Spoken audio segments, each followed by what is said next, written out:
Welcome to this week's episode of Storytime. My name is Charlie Malone. Every week I try to share a story. This week we're sharing Swirl by Swirl, Spirals in Nature. And it's by Joyce Sidman and the pictures are by Beth Krommes. And let's see what this story is all about. One of the things I like to do with kids and by myself is to look for shapes in nature, because nature is parsimonious. It has a few shapes that it really loves to use over and over and over again. So let's see what's going on in this book. Here's some of the beautiful spirals and swirls.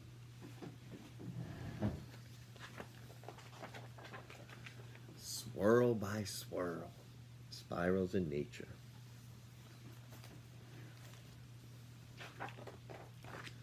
A spiral is a snuggling shape. It fits neatly in small places. Coiled tight, warm and safe, it waits. See if you can find some of the spiral shapes. There is a chipmunk, sleeping tight. It waits for a chance to expand. There's the chipmunk running out of its hole. There's a big bull stick stretching out. A spiral is a growing shape. It starts small and it gets bigger. Swirl by swirl. There's a nautilus shell. You can see it gets bigger and bigger.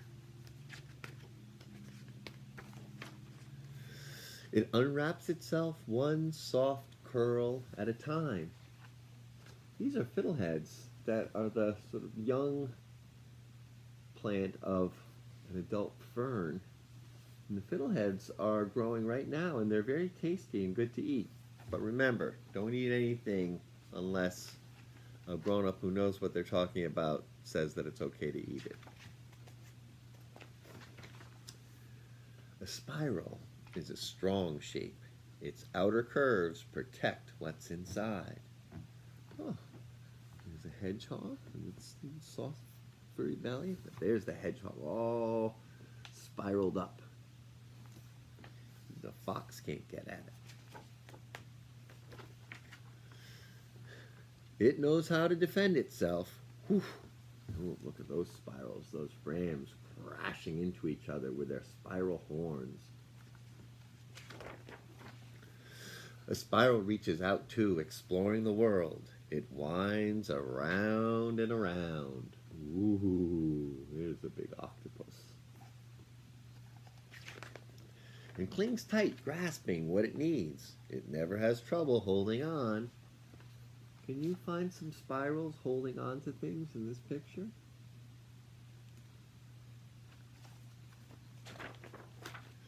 A spiral is a clever shape.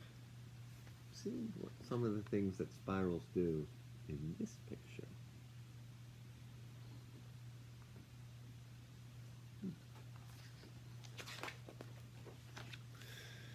It is bold.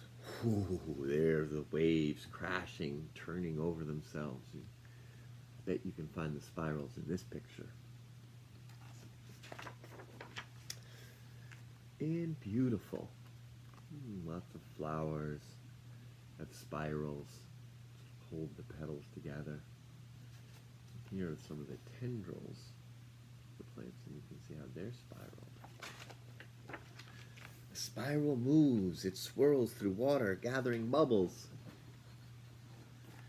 Have you ever seen the spiral when you're taking a bath and you're letting the water out? It goes down the drain and goes around and around and around and around until it disappears. It twists through the air with clouds on its tail. Ooh, there's a tornado, which is a wind spiral. Ooh. Very powerful. It stretches starry arms through space, spinning and sparkling, forever expanding. Wow. Looks like the Milky Way, all the stars together. I wonder how space itself is shaped like a spiral. Or It curls up neat and small, warm and safe. A spiral is a snuggling shape. See if you can find some of the snuggling shapes, snuggling spirals, swirls in this picture. And then this book has last two pages get into more depth. They explore some of the spirals, some of the pictures that we saw on other pages. I'll just read one of them with you, and if you want to read more, you can go to the library and get this book. When a hedgehog is threatened, it rolls up into such a tight spiral that the only thing showing is its bristly back full of quills.